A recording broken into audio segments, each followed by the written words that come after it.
മഹാരാഷ്ട്രയിൽ സീറ്റ് വിഭജന ചർച്ചകളിൽ അന്തിമ തീരുമാനമാകാതെ ഇരുവിഭാഗങ്ങളും നെട്ടോട്ടത്തിൽ.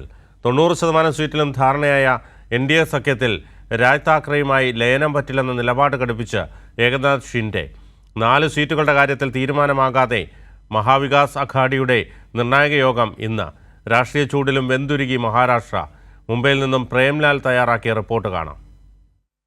സീറ്റ് സംബന്ധിച്ച തർക്കങ്ങളില്ലെന്നും മുഖ്യമന്ത്രി ഏകനാഥ് ഷിൻഡെ, ഉപമുഖ്യമന്ത്രിമാരായ ദേവേന്ദ്ര ഫട്നാവിസ്, അജിത് പവാർ എന്നിവർക്കൊപ്പം സംയുക്ത വാർത്താ സമ്മേളനത്തിൽ സ്ഥാനാർത്ഥികളെ ഇന്നോ നാളെയോ പ്രഖ്യാപിക്കുമെന്നാണ് അടുത്ത വൃത്തങ്ങൾ അറിയിച്ചത്. 23 ലോക്സഭാ സീറ്റുകളിലേക്കുള്ള സ്ഥാനാർത്ഥികൾ BJP നേരത്തെ പ്രഖ്യാപിച്ചിരുന്നു. സഖ്യകക്ഷികളായ ശിവസേനയും NCPയും സ്ഥാനാർത്ഥികളെ ഇതുവരെ ഔദ്യോഗികമായി പ്രഖ്യാപിച്ചിട്ടില്ല. അതേസമയം രാജ് താക്കറെയുടെ നേതൃത്വത്തിലുള്ള മഹാരാഷ്ട്ര നവനിർമ്മാൺ സേനയെ ഷിൻഡെ ശിവസേനയിൽ ലയിപ്പിക്കാനുള്ള BJP നീക്കത്തിൽ ഏകനാഥ് ഷിൻഡെ എതിർത്തതോടെ തീരുമാനം വൈകുകയാണ്.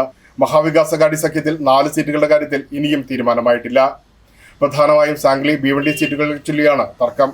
കോൺഗ്രസും ശിവസേനയും തമ്മിലുള്ള തർക്കം പ്രകടമായത് കഴിഞ്ഞ ദിവസം ഉദ്ധവ് താക്കറെയുടെ വസതിയിൽ ചേർന്ന യോഗത്തിൽ നിന്നും കോൺഗ്രസ് നേതാക്കൾ വിട്ടുനിന്നതോടെയാണ്.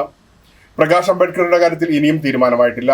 കൂടാതെ പരമ്പരാഗതമായി കോൺഗ്രസ് മത്സരിക്കുന്ന മണ്ഡലമായ സാംഗ്ലി ലോക്സഭാ സീറ്റിലേക്കുള്ള സ്ഥാനാർത്ഥിയെ താക്കറെ ശിവസേന ഏകപക്ഷീയമായി പ്രഖ്യാപിച്ചതും കോൺഗ്രസ് നേതാക്കളെ ചൊടിപ്പിച്ചിരിക്കുകയാണ്.